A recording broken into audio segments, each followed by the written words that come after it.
অনেকদিনই হলো শীতকাল শেষ হয়ে গেছে, বসন্ত এসে গেছে কিনা এটা এখনো পরিষ্কার নয়। তবে মাঝে মধ্যেই যে বর্ষা এসে উকি মারছে এটা সকলেই বুঝতে পারছি। কিছুদিনের মধ্যেই বসন্তকালের বিশেষ উৎসব দোল বা হোলি আসছে। এই দোল বা হোলির সময়তে বাঙালির সর্বাধিক পছন্দের জায়গা হচ্ছে বোলপুর। সব বাঙালিরাই চাই দোলের সময় অন্তত একবার বোলপুর যেতে। বোলপুরের বসন্ত উৎসবের আনন্দটাই আলাদা। যারা এখন পর্যন্ত একবারও বসন্ত উৎসবের সময় বোলপুর যাননি, সকলের কাছে অনুরোধ অন্তত একবার করে ঘুরে আসুন, খুব ভালো লাগবে।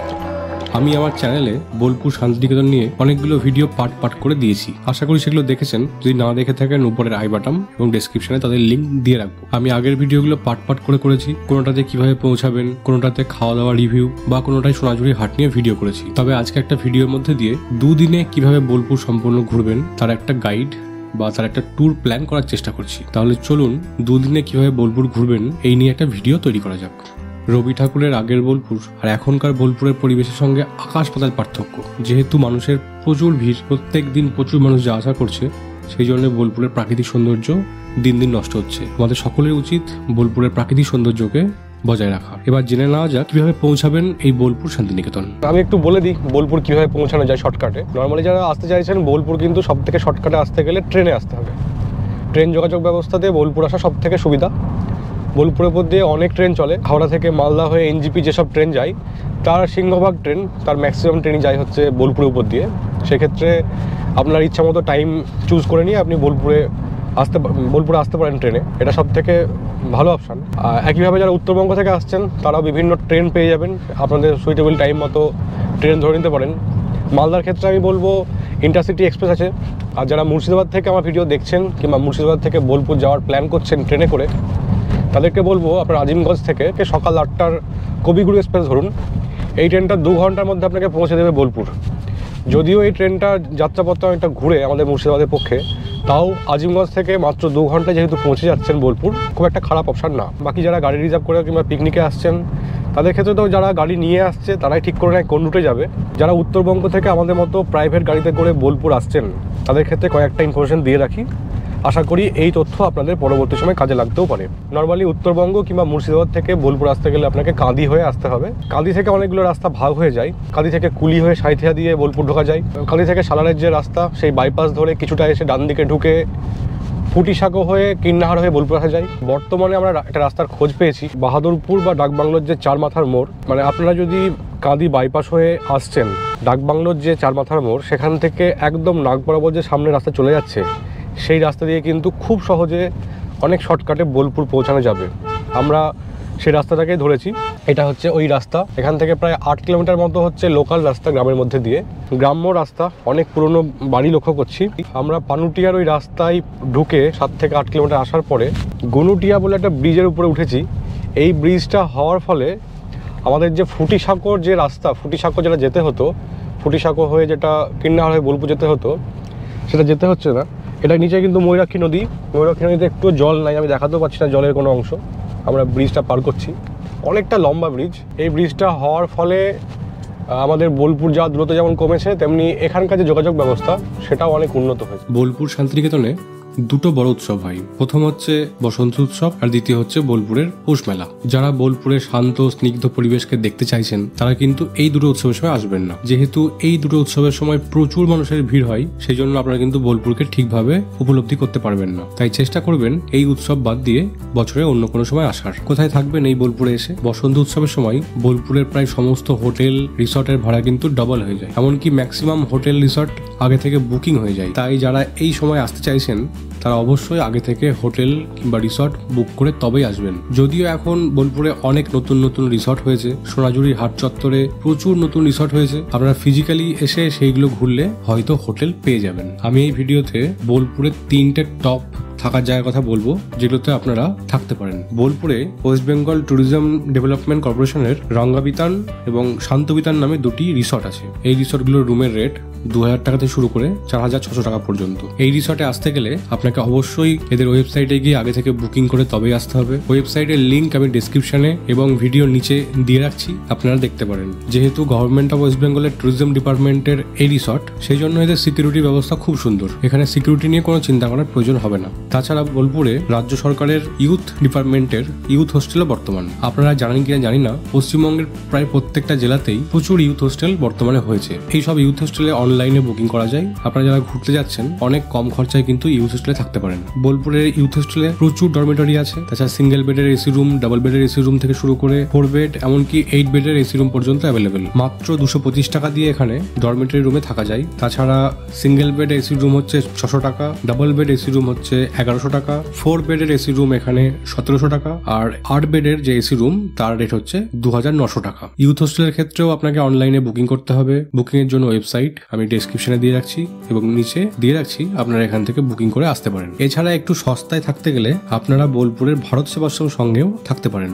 ভারত সেবাশ্রম সঙ্গের লোকেশন আমি ডেসক্রিপশনে দিয়ে রাখছি। আপনারা মোটামুটি 300 টাকাতেই ভারত সেবাশ্রমের রুম পেয়ে যাবেন। তাছাড়া 700 টাকা দিয়ে ডাবল বেডের রুম এখানে অ্যাভেলেবেল আছে। এই 3টে প্রপার্টি ছাড়া বোলপুরে কিন্তু প্রচুর হোটেল আছে এবং রিসর্ট আছে। আপনারা যারাই বোলপুর আসার প্ল্যান করছেন এবং রাত্রে থাকার জন্য মনে মনে প্ল্যান করছেন, এখানে আসার আগে অবশ্যই হোটেল কিংবা রিসর্ট বুকিং করে তবেই আসবেন। এবার জেনে নেওয়া যাক 2 দিন এবং 1 রাত্রিতে কিভাবে ঘুরে দেখবেন সম্পূর্ণ বোলপুর শান্তিনিকেতন। প্রথম দিন অর্থাৎ বসন্ত উৎসবের দিন আপনারা কিন্তু 7টার মধ্যে কলেজ ক্যাম্পাসে পৌঁছে যাবেন। যদি আপনারা দূর থেকে আসছেন তাহলে চেষ্টা করবেন আগের দিন রাত্রেই বোলপুর পৌঁছে যাওয়ার। আর যারা গাড়িতে করে আসার প্ল্যান করছেন তারা টাইমলি বেরিয়ে 7টার মধ্যে পৌঁছে যান বিশ্বভারতী ক্যাম্পাসে। সকাল 7টার মধ্যে না আসলে বসন্ত উৎসবের যে প্রভাত ফেরি এবং কলেজ ক্যাম্পাসের মধ্যে হওয়া যেসব অনুষ্ঠান সেগুলো কিন্তু দেখতে পারবেন না, সেটা মিস করবেন।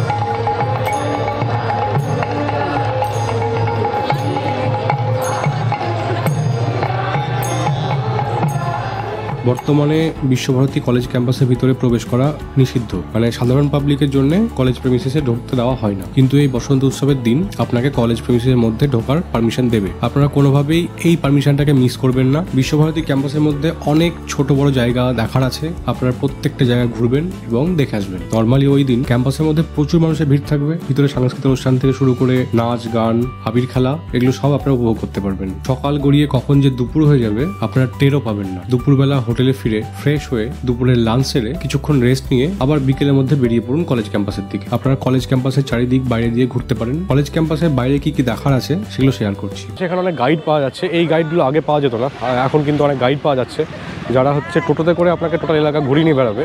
পৌষ মেলার সময় এই গাইডের রেট আছে 2250 টাকা মতো, আর এখন অফ সিজনে মানে পৌষ মেলা বাদে অন্য কোনো সময় এই রেটটা হচ্ছে 1250 টাকা মতো। আপনারা যদি দরদাম করেন হয়তো রেটটা কিছুটা কমলেও কমতে পারে। আমরা কিছুটা কমে সেই রেটটা করেছি। যে দাদা টোটোতে এসেছি তার নাম্বারটা শেয়ার করে দেবো, তার সঙ্গে পরিচয় করিয়ে দেবো। এখন আমরা এসে পৌঁছেছি ছাতিমতলায়। এবার একটু জেনে নেবো ছাতিমতলা সম্পর্কে আমাদের গাইড দাদার সঙ্গে। শান্তিনিকেতন যে ঘুরতে এসছেন, অ্যাকচুয়ালি শান্তিনিকেতন হচ্ছে এই জায়গাটা। এই জায়গাটার নাম হচ্ছে ছাতিমতলা। দেখুন মাঝখানে একটা ছাতিম গাছ আছে, ওই জন্য এই প্লেসটার নাম রাখেন ছাতিমতলা। আপনারা যে শান্তিনিকেতন ঘুরতে এসছেন, এই জায়গা কিন্তু শান্তিনিকেতন নাম ছিল না।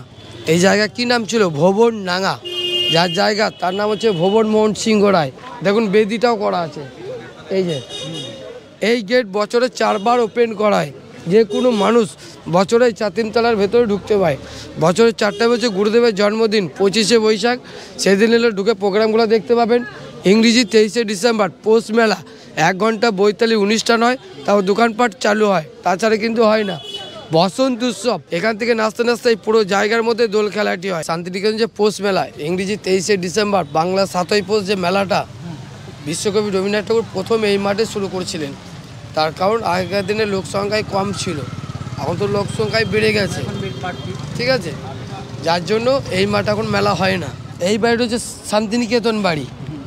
এই বাড়িতে বসে রবীন্দ্রনাথ ঠাকুর গীতাঞ্জলি বই লিখে নোবেল পেয়েছিল। কত সালে পেয়েছিল? 1913 নভেম্বর, যেটা মিউজিয়াম থেকে 2004-এ চুরি হলো। এই একটা বাড়ির 3টে নাম। প্রথম নাম হচ্ছে কাঁচ মন্দির, দেখুন বাড়িটা পুরো কাঁচের। দ্বিতীয় নাম হচ্ছে উপাসনা মন্দির, এ বাড়ির মধ্যে উপাসনা করা হয়। তৃতীয় নাম হচ্ছে ব্রহ্ম মন্দির। এই মন্দিরে রবীন্দ্রনাথ ঠাকুরের পিতা মহর্ষি দেবেন্দ্রনাথ ঠাকুর রাজা রামমোহনের কাছে ব্রাহ্ম সমাজে দীক্ষা নিল। সেই দিনটি ছিল বুধবার। প্রত্যেক বুধবার সকাল 7টা থেকে 8টা 1 ঘন্টা এই মন্দিরের গেট খুলে দেওয়া হয়। 16খানা গেট আছে। কাজটা হচ্ছে বেলজিয়ামের কাজ, টয়লেট হচ্ছে ইটারটাইন। এখানেই কিন্তু বাংলার যে পোস্ত সিনেমা, সেই পোস্ত সিনেমার যে সকাতরে যে গানটা রেকর্ড হয়েছে সেটা কিন্তু ভিতরেই হয়েছিল। যদিও এই পোস্ত আর এই গান নিয়ে অনেক ইতিহাস আমার ইউটিউবকে নিয়ে আছে, সেসব আলোচনা কোনো এক সময় হবে। ঘরের ছয়নি বাড়ির মাঝখানে তাল গাছ। এই বাড়িটি তৈরি করলেন চিত্রশিল্পী নন্দলাল বসু। ওই মাস্টারমশাইকে ভিত্তি করে বাড়িটাকে কেন্দ্র করে রবীন্দ্রনাথ ঠাকুর কলকাতা জোয়ার বাড়িতে বসে একটা কবিতা লিখেছিলেন, যেটা হচ্ছে তাল গাছ এক পায়ে দাঁড়িয়ে সব গাছ ছাড়ি উকি মার আকাশে। এই বাড়ির ছবিটা স্যার দেখতে পারেন ক্লাস 3-র বই আছে। এই জায়গাটির নাম হচ্ছে 3 পাহাড়। 3 পাহাড় নাম দেওয়ার কারণ হচ্ছে আমাদের বিশ্বভারতীর বাইরে 3 কিলোমিটার দূরে একটা খোয়াই বলে একটা জায়গা আছে, যেটা সোনাঝুরি হাট হয়। সেই খোয়াই তীরে বিশ্বকবি রবীন্দ্রনাথ ঠাকুরের পিতা মহর্ষি দেবেন্দ্রনাথ ঠাকুর, বিশ্বকবি রবীন্দ্রনাথ ঠাকুরের বয়স হচ্ছে তখন 2 বছর। 1861 সালে ওনার জন্ম, তখন 2 বছর। ওনার পিতার সঙ্গে খেলার ছলে বেড়াতে যান। খেলার ছলে বেড়াতে যেয়ে ছোটো ছোটো 3টে নুড়ি পাথর এবং বটবৃক্ষের চাটি নিয়ে আসেন। খেলতে খেলতে 3টে নুড়ি পাথর দিয়ে উনি নিজে হাতে 3টে ধাপ করলেন, যার জন্য প্লেসটার নাম রাখলেন 3 পাহাড়। এখানে রবীন্দ্রনাথ ঠাকুরের বাবা মহর্ষি দেবেন্দ্রনাথ ঠাকুর সূর্যর অস্ত এখানে ধ্যান করতেন। ধ্যান করার পর বিশ্বকবি রবীন্দ্রনাথ ঠাকুর এই বটগাছের গোড়াতে বসে একটা কবিতা লেখেন, যেটা হচ্ছে কোমর পাড়ার গরু গাড়ি বুঝাই করা কলচিহারি গাড়ি চালায় বংশবদল সঙ্গে যায় ভাঙনে বদল। রবীন্দ্রনাথ ঠাকুর এখানে বসে 4 লাইন লিখলেন, বাইরে শেষ করলেন বাংলাদেশ সিলাই দেহ হাট বসতে শুক্রবারে বংশগত পদ্মা বাড়ে। আর এই বট গাছের ছবিটা দেখতে পাবেন, যেটা ক্লাস 2 এর সহজ পাঠ বই আছে। প্রথম পৃষ্ঠে যে কালো রঙের যে বটবৃক্ষ গাছটা, সেটা কিন্তু এই বটবৃক্ষ গাছটা পেন্টিং করলেন নন্দলাল বসু, নাম করা আর্টিস্ট। জায়গার নাম 3 পাহাড়। গাছটা হচ্ছে বট গাছ। এই বট গাছটার বয়স হচ্ছে 160। শান্তিনিকেতনের যে প্রাচীর নিয়ে এখানকার প্রিন্সিপালের সঙ্গে সরকারের একটা দ্বন্দ্ব, এই খবর আমরা সকলেই জেনেছি। কোন প্রাচীর নিয়ে ঝামেলা, এই চলো এবার দেখাবো সামনেই। ডান দিকে আছে সেই প্রাচীর যেখানে নিয়ে ঝামেলা। আর এই প্রাচীরের ভিতরে দেখা যাচ্ছে দূরে, এটাই হচ্ছে ভুবনডাঙ্গার মাঠ, যেখানে এখন পৌষ মাসের যে মেলা, পৌষ মেলা, সেটা কিন্তু এই ভুবনডাঙ্গার মাঠে এখন হয়। পাশেই আছে ভুবনডাঙ্গার মাঠ। বোলপুর শান্তিনিকেতনের নাম শুনলে শান্তিনিকেতনের দোল বা বসন্ত উৎসবের কথা শোনেননি এরকম লোক খুব কমই থাকবেন। আমরা এখন যেখানে দাঁড়িয়ে আছি এর পাশেই হচ্ছে বসন্ত উৎসবের যে মাঠ, যে মাঠে বর্তমানে বসন্ত উৎসব হয়, সেই মাঠের পেছন দিকে। রবি ঠাকুরের বোলপুরে প্রাকৃতিক পরিবেশ তো আছেই, খুব সুন্দর মনোরম, আমার খুব ভালো লাগে। এর সঙ্গে সঙ্গে একটা জিনিস জানি না আপনারা কোনোদিন লক্ষ্য করেছেন কি না, প্রত্যেকটা বাড়ির একটা করে ইউনিক নাম আছে এবং নামগুলোও কিন্তু মনে রাখার মতো। পাশে আছে রবি বিতান, এখানে দেখুন কি আছে, রবীন্দ্রসঙ্গীত গবেষণা কেন্দ্র, নাম হচ্ছে রবি বিতান। এটা দক্ষিণায়ন শান্তিনিকেতনের। বহু বিতর্কিত জায়গায় চলে এসেছি। অমর্ত্য সেনের যে বাড়ি, বাড়ির নাম হচ্ছে প্রতীচি। পাশে এখানে লেখা আছে এটিসেন। এটিসেন, যদিও অমর্ত্য সেন নোবেলজয়ী অমর্ত্য সেন হয়তো এখন বাড়িতে পাবো না। ভিতরে আমরা দেখতে পাচ্ছি সিকিউরিটি গার্ড দাঁড়িয়ে আছে, ভিতরে অ্যালাউ তো কোনো মতে হবেই না, ঠিকই আছে। অমর্ত্য সেনের এই বাড়িতে থাকার অধিকার আছে কি না, উনি এখানে থাকতে পারবেন কি না, এটা নিয়ে একটা দ্বন্দ্ব চলছিল। খবরের কাগজে খবরে আপনারা সকলেই পড়েছেন, সকলেরই জানা। এটাই হচ্ছে নোবেলজয়ী অমর্ত্য সেন, তার বাড়ি, তার বসত বাড়ি।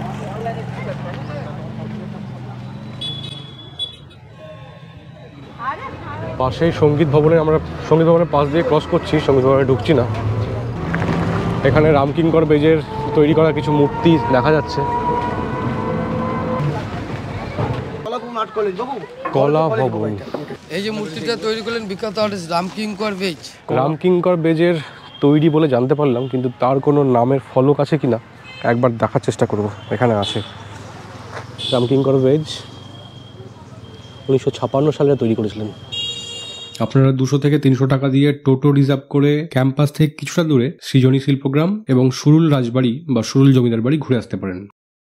শান্তিনিকেতন থেকে শ্রীনিকেতন রাস্তা ধরে প্রায় 3 কিলোমিটার মতো দূরত্ব হবে। এই সুরুল একটা রাজবাড়ি বা সুরুল জমিদার বাড়ি এখানে আছে।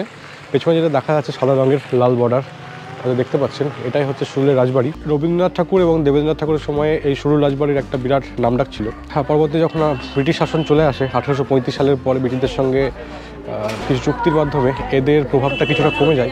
রবীন্দ্রনাথ ঠাকুর তার অনেক গল্প এবং অনেক রচনা এই সুরুল রাজবাড়িতে এসে করেছেন। 1835 সালের আগে, চুক্তির আগে কিন্তু এখানে দুর্গাপুজো খুব ধুমধাম হতো এবং ভিতরে দুর্গা মন্দির আছে বলে জানা যায়। পরের দিন সকালে ফ্রেশ হয়ে চলে আসুন কঙ্কালীতলা মন্দিরে। কঙ্কালীতলা মন্দির বোলপুর থেকে খুব কাছে এবং একটা জাগ্রত মন্দির। সকলেই জানেন এই কঙ্কালীতলা হচ্ছে সতীর একটা পীঠ বা সতীর 28তম পীঠ।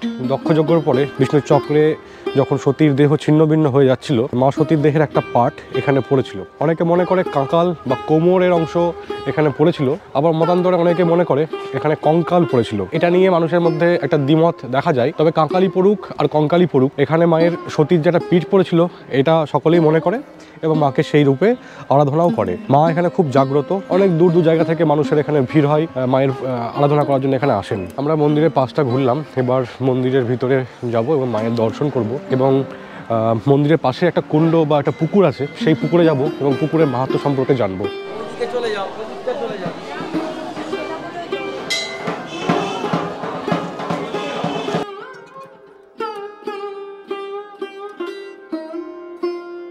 এটাই হচ্ছে মন্দিরের গর্ভগৃহ, আর মন্দিরের পাশেই আছে এরকম একটা কুণ্ড। আমি মন্দিরের কুণ্ডর একদম পাশে চলে এসেছি। এই মন্দিরের কুণ্ডকে নিয়ে অনেক জনশ্রুতি আছে। বিশ্বাস করা হয় মায়ের যে কাকাল বা কঙ্কাল পড়েছিল সেটা এই কুণ্ডতেই পড়েছিল এবং মায়ের ইচ্ছা অনুসারে এই কুণ্ডের জল সবসময় ভর্তি থাকে, মানে জল কোনো সময় শুকোয় না।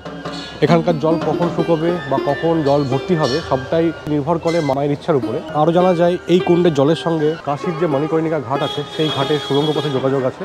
সেই ঘাটের জল কমা বাড়ার সঙ্গে সঙ্গে এখানকার কুণ্ডের জলও কমা বাড়া করে বলেই বিশ্বাস করা হয়। জনশ্রুতি অনুসারে জানা যায় মায়ের যে কাকাল বা কঙ্কাল মায়ের যে কাকালটা পড়েছিল তার সম্পূর্ণ অংশটাই এখানে নিমজ্জিত আছে। যেহেতু সমস্ত অংশটাই নিমজ্জিত এখানে আছে, এই কুণ্ডের জল কোনো সময় শেষ হয় না। তো আমরা অনেকক্ষণ থেকে দাঁড়িয়ে আছি এই কুণ্ডের সামনে। কুণ্ড থেকে একটু জল তুলে মাথায় দিয়ে পবিত্র হওয়ার চেষ্টা করছি। যদিও সকাল থেকে খাওয়া দাওয়া হয়েছে আমাদের, এরপরে এই অবস্থাতে মন্দিরে গিয়ে পুজো দেওয়া ঠিক হবে না, তবে পুজো না দিলেও মায়ের একবার দর্শন করব, মায়ের দর্শন করে ব্যাক আসবো।